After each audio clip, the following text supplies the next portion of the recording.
আপনার বাচ্চার দাঁত উঠছে এবং সেই সাথে তার জ্বর আসছে।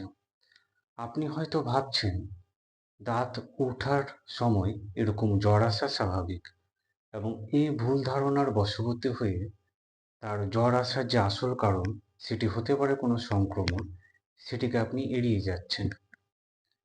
তাই দাঁত ওঠার সময় কি কি লক্ষণ দেখা যায়, কি কি করা উচিত এবং কি কি করা উচিত নয়, এই বিষয়টি নিয়ে আজকের আমার এই ভিডিওটি। হ্যালো এভরিওয়ান, আমি doctor Inzamam, consultant oral and dental surgeon. আজকের ডেন্টাল বাইটসে আপনাদের স্বাগত জানাই। বাচ্চার প্রথম দাঁত সাধারণত 6 থেকে 10 মাস বয়সের মধ্যে বের হয়। এর কিছু সময় পরেও বের হতে পারে, সেটি অস্বাভাবিক কিছু নয়। প্রথমে যে দাঁত বের হয় সেটি হলো লোয়ার সেন্ট্রাল ইনসিজার, অর্থাৎ নিচের মাড়ির সামনের দাঁত। বাচ্চার এই দাঁত বেরোনোর প্রক্রিয়াটিকে ডাক্তারি পরিভাষায় টিথিং বলা হয়। আমরা জেনে নিই এই টিথিং এর সময় কি কি লক্ষণ দেখা যেতে পারে। সময় যে লক্ষণগুলি প্রাথমিকভাবে দেখা যায় সেগুলি হলো মাড়ি ফুলে যাওয়া, লালা বেশি পড়া, মাড়িতে চুলকানো ভাব হওয়া। বাচ্চা এ সময় কোনো কিছু মুখে নিয়ে কামড়াতে বা চিবোতে চায়। অনেক সময় বাচ্চাকে দেখা যায় নিজের কান ধরে টানে বা কান চুলকোতে পারে। এই সময় বাচ্চা খিটখিটে বা বিরক্ত হয়ে থাকে।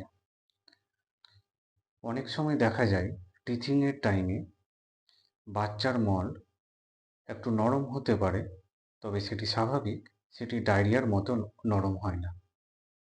এইবার আসি এ সময় কি কি করবেন। প্রথমত, একটি ঠান্ডা টিথিং রিং দিতে পারে, তবে মনে রাখবেন সেটি হালকা ঠান্ডা হতে পারে, বরফের মতো শক্ত যাতে না হয়ে যায়। 2 নম্বর, পরিষ্কার কাপড় ঠান্ডা জলে ভিজিয়ে মাড়িতে একটু ম্যাসেজ করে দিতে পারেন, এর ফলে মাড়িতে কিছুটা আরাম লাগে।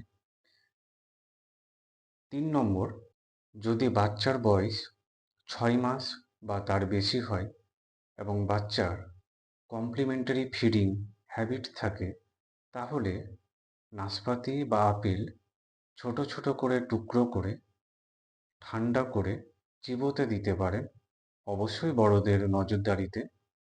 এর ফলে বাচ্চার দুটো উপকার হয়। একটি হচ্ছে মাড়ির অস্বস্তি ভাব কমতে থাকে এবং তার চিবোনোর অভ্যাস তৈরি হয়। এ সময় কি কি করবেন না। কোনো রকম মধু লাগাবেন না। অ্যালকোহল বা কোনো ঘরোয়া উপাদান এ সময় মাড়িতে লাগাবেন না। ডাক্তারের পরামর্শ ছাড়া কোনো রকম জেল বা মলম মাড়িতে ব্যবহার করবেন না। অ্যাম্বার টিথিং নেকলেস ব্যবহার করবেন না।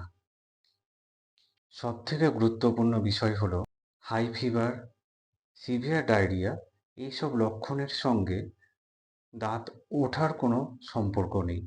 এর ফলে বলা যায় যে যদি বাচ্চার হাই ফিভার বা সিভিয়ার ডায়রিয়া হয়, তাহলে দেরি না করে অবশ্যই কোনো পেডিয়াট্রিশিয়ান দেখাবেন। ধন্যবাদ। ভালো লেগে থাকলে অবশ্যই ভিডিওটি শেয়ার করবেন এবং আমাদের সাবস্ক্রাইব করবেন। আপনার পরিচিত কোনো নতুন বাচ্চার বাবা মাকে এই ভিডিওটি পাঠাতে ভুলবেন না। কোনো প্রশ্ন থাকলে অবশ্যই কমেন্টে জানাবেন।